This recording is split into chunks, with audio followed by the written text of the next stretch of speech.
तो हेलो दोस्तों, नमस्कार और स्वागत है आपका आज के हमारे नए वीडियो पे। जैसा कि दोस्तों बार बार आप सवाल पूछते हो कमेंट सेक्शन में कि बीएमएस के लिए रेज्यूम कैसे बनाएं, इंटरव्यू में क्या क्या क्वेश्चन पूछा जाता है, बीएमएस करने के बाद आईसीयू कैसे ज्वाइन करें। तो आज का वीडियो आप लोगों के लिए बिल्कुल बहुत ज़्यादा इम्पोर्टेंट होने वाला है। इस वीडियो को एंड तक ज़रूर देखिएगा। मैं इस वीडियो को ज़्यादा लंबा नहीं बनाने वाला हूँ, शॉर्ट में आपको बहुत सारी मेन पॉइंट्स है वो बताऊंगा। सबसे पहले अगर आपने बीएमएस कंप्लीट कर लिया है और आपके पास 6 महीने साल भर का अगर एक्सपीरियंस है तो आप एक रेज्यूम बनाना है। आपको एक रेज्यूम बनाना है जहाँ पे भी आपने काम किया है वहाँ का वर्क ऑफ एक्सपीरियंस आपको दिखाना है, प्लस एक्सपीरियंस लेटर दिखाना है जहाँ पे भी आप नेक्स्ट हॉस्पिटल ज्वाइन होने वाले हो। पहला। दूसरा, आपका ड्रेसिंग सेंस जो है भी अब प्रोफेशनल होना चाहिए। बिल्कुल एकदम शर्ट और पैंट बाकायदा इन करके शर्ट पहन के जाना है। और हेयर कट भी एकदम प्रोफेशनली होना चाहिए। एकदम ऐसा नहीं कि बाल बड़े बड़े हों, दाढ़ी मूंछ एकदम से बहुत बड़े बड़े हों। इन सब चीज़ों से भी बहुत ज़्यादा फ़र्क पड़ता है। वे ऑफ टॉकिंग, आप बात किस तरीके से करते हो, बात करने का जो तरीका है, कॉन्फिडेंस का एक जो लेवल है वो मेंटेन रहना चाहिए। आपको ओवर कॉन्फिडेंस नहीं होना चाहिए। बहुत बार ऐसा होता है कि जैसे आपको 6 महीने साल भर या फिर ऑलरेडी आपके घर में आपके पापा मम्मी कोई भी डॉक्टर है वहाँ पे आप काम करते हो तो आपको लगता है कि मैंने अपने घर में रह के मैं बहुत सारी चीज़ों को सीख गया हूँ। तो आपके अंदर ओवर कॉन्फिडेंस आ जाता है। तो आपको वैसा ओवर कॉन्फिडेंस नहीं आना चाहिए, क्योंकि आपको खुद के लिए प्लेटफॉर्म बनाना है तो आपको शालीनता से पेश आना होगा। आराम से आपको हॉस्पिटल में एंट्री लेना है, रेज्यूम अच्छा सा बनाना है, सिंपल सा। जो भी वर्क ऑफ एक्सपीरियंस है वो लिखना है और अपना पूरा बायोडाटा लिखना है। इस फील्ड में आप काम किए हो वो लिखना है, डेट ऑफ बर्थ लिखना है, मोबाइल नंबर लिखना है। सब ऐड करने के बाद अच्छा सा रेज्यूम बनाने के बाद हॉस्पिटल पहुंचना है। हॉस्पिटल में एंट्री लेने के बाद रेज्यूम को एचआर डिपार्टमेंट में आपको छोड़ना है। वहाँ पे जो एचआर होंगे उनसे बात करना है। अगर वहाँ पे वैकेंसी खाली होगा तो आपको इंटरव्यू का डेट देंगे। 1 हफ्ते बाद, 10 दिन के बाद आपको कॉल करके बुलाएंगे। जब आप आओगे तो अपना जितना भी डॉक्यूमेंट है, आपका degree plus first year, second year, third year, fourth year की जो मार्कशीट है वो, अगर आपने कुछ एक्सपीरियंस सर्टिफिकेट आपको मिला है वो सभी चीज़ें आपको लेके आना है, वेरिफिकेशन करवाना है। उसके बाद आपका इंटरव्यू होगा। इंटरव्यू में आपसे ये पूछा जाएगा, अगर मान लो आप फ्रेशर हो, आपके पास कोई भी एक्सपीरियंस नहीं है। मेरे पास ऐसा सवाल बहुत ज़्यादा आता है कि मैं फ्रेशर हूँ, मैं फर्स्ट ईयर में हूँ, मैं सेकेंड ईयर में हूँ, तो ज्वाइन कैसे करूँ। तो दोस्तों इसका एकदम सिंपल सीधा सा जवाब है।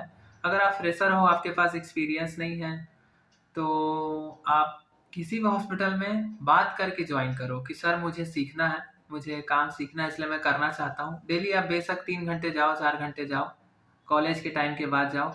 ऐसे करके आप पूरा फाइनल ईयर तक निकालो। फाइनल ईयर के बाद अगर आपको पहले 2-4 घंटे का कुछ इनकम हो जाता है, अगर हॉस्पिटल वाले दे देते हैं तो बहुत अच्छा बात है, और नहीं भी देते हैं तो आपको सीखने के लिए कुछ ना कुछ तो मिलेगा। 3 साल के बाद जो जीरो से शुरू करोगे वो आप पहले से ही शुरू कर दोगे कम से कम। थर्ड ईयर में जब आप पहुंचोगे, थर्ड ईयर फोर्थ ईयर जब आप क्रॉस कर लोगे तो आपके पास एक अच्छा खासा एक्सपीरियंस रहेगा, ना कि आपको जीरो से शुरू करना पड़ेगा फिर से। मेन बात तो ये हो गया। दूसरा, अगर आपके पास 6 महीने साल भर का एक्सपीरियंस है तो हॉस्पिटल में बात करो कि सर मुझे सीखना है, इतने साल का मेरे को एक्सपीरियंस है। एकदम अच्छे से बात करो, जो भी आपका सिचुएशन है वो बताओ। फिर वो उस हिसाब से आपसे सवाल पूछेंगे कि आपको क्या क्या आता है। पूछेंगे कि आप कैनुला लगा लोगे क्या, छोटे बच्चों को कैनुला लगा लोगे क्या, बड़े बच्चों को कैनुला लगा लोगे क्या।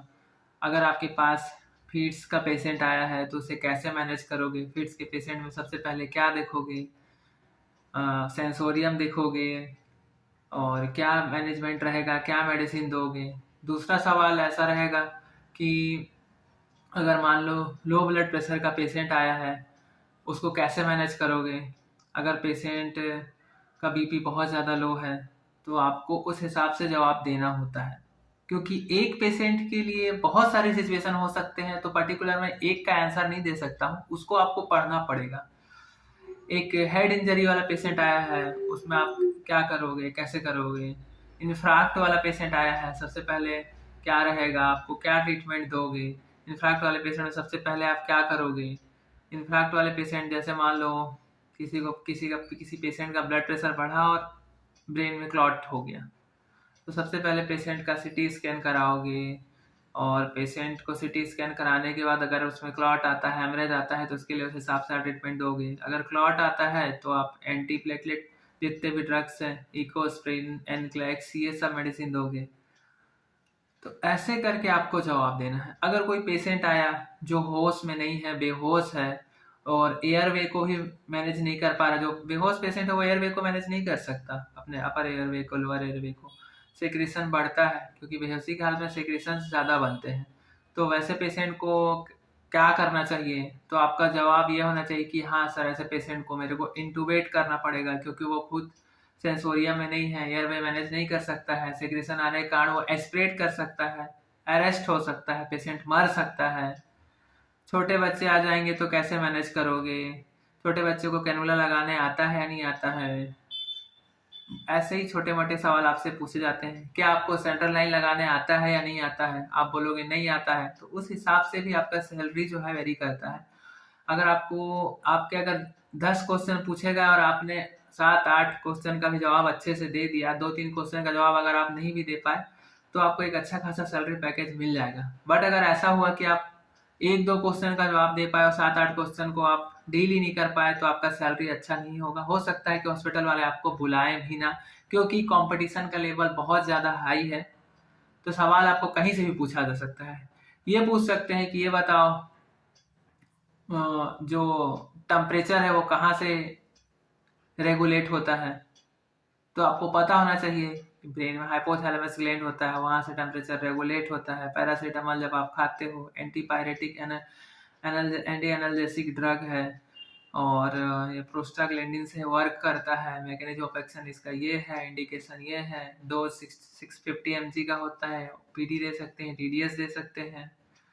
सेफलोस्प्रिन ग्रुप कौन सा है, कौन सा इंजेक्शन है, कौन सा एंटीबायोटिक है। मैक्रोलाइट्स एजिथ्रोमाइसिन मैक्रोलाइट्स ग्रुप में आता है। फ्लोरोक्विनोल्स में ओफ्लॉक्सासिन, सिप्रोफ्लॉक्सासिन, सभी के ग्रुप्स आपको पता होना चाहिए।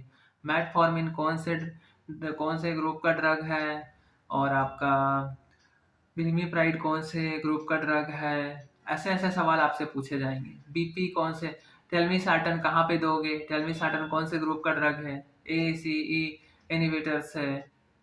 तो इस तरीके के सवाल आपसे पूछे जाते हैं। पेशेंट का कंडीशन आपको दे दिया जाएगा, फिर आपसे पूछा जाएगा।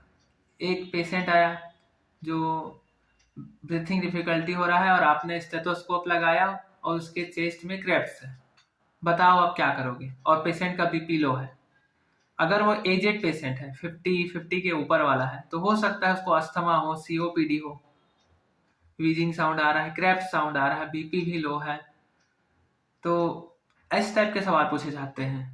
अगर मान लो पेशेंट का एज कम है, तो हो सकता है पेशेंट हाइपोवॉल्मिक शॉक में हो, तो उसको NS लगाओगे। NS से नहीं होगा तो नॉरेड लगाओगे, वैसा कंस्ट्रक्टर दोगे, जिससे उस पेशेंट का जो वेसल्स डायलेट है, वैसा कंस्ट्रक्शन की वजह से उसका ब्लड प्रेशर बढ़े, पेशेंट शॉक से बाहर निकले, क्योंकि ऐसे में पेशेंट एक्सपायर हो सकता है, उसको कार्डियो रेस्पिरेटरी अरेस्ट हो सकता है या कार्डियक अरेस्ट हो सकता है। इस तरीके के सवाल आपसे पूछे जाते हैं। कंजेस्टिव हार्ट फेलियर वाले पेशेंट में भी ऐसा होता है। क्या कंजेस्टिव हार्ट फेलियर वाले पेशेंट को फ्लूइड दोगे, IV फ्लूइड लगाओगे, नहीं लगाओगे, क्या करोगे, यहाँ पे ही आप फंसोगे। इसलिए आपको ढंग से इन सभी चीजों को पढ़ना है और अच्छे से सारे सवालों का जवाब देना है। अभी तक मैंने जितने भी इंटरव्यू दिए हैं, उन सब का एक्सपीरियंस आप लोगों के सामने मैंने रख दिया है। अगर इस वीडियो से रिलेटेड और भी कुछ डाउट्स हैं तो बिल्कुल कमेंट बॉक्स में कमेंट करके जरूर बताइएगा।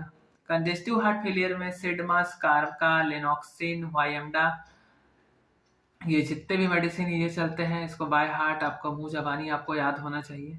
और अगर हार्ट फेलियर में पेशेंट है तो उसका EF कम होगा, लेफ्ट वेंट्रिकुलर एजेक्शन फ्रैक्शन कम होगा, कितना ब्लड पंप हो रहा है 1 मिनट में वो पता होना चाहिए, 5 लीटर ब्लड है, और कितना स्ट्रोक वॉल्यूम है, कितना कार्डियक आउटपुट जनरेट हो रहा है, उस हिसाब से बॉडी में ऑर्गन्स में परफ्यूजन होता है, ब्लड का सर्कुलेशन होता है।